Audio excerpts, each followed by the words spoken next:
Welcome to today's market report.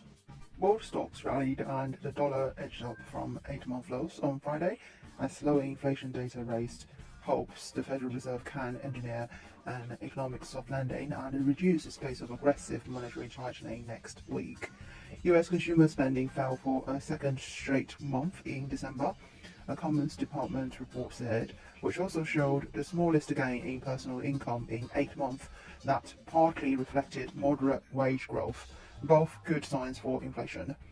MSCI's gauge of stock performance in 47 countries gained 0.31% after the index earlier hit fresh 5-month highs.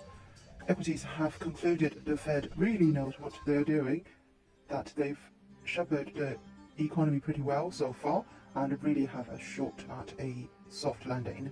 But what they have paid less attention to is growth, and the growth picture is going to be scary this year. A 5% annualized increase in the personal consumption expenditures price index, the smallest gain since September 2021 in the Fed's preferred measure of inflation, indicated progress.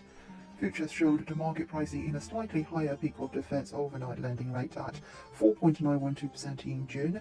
The market then sees rates easing to 4.473% in December on expectations the Fed cuts rates later this year. The yield curve on 3-month Treasury bills and 10-year notes stayed at the negative territory at minus 116.1. The Dow Jones rose 0.08%, the S&P advanced 0.25%, and the Nasdaq added 0.95%. Stock 600 index closed up 0.26% as all major bourses in Europe closed higher.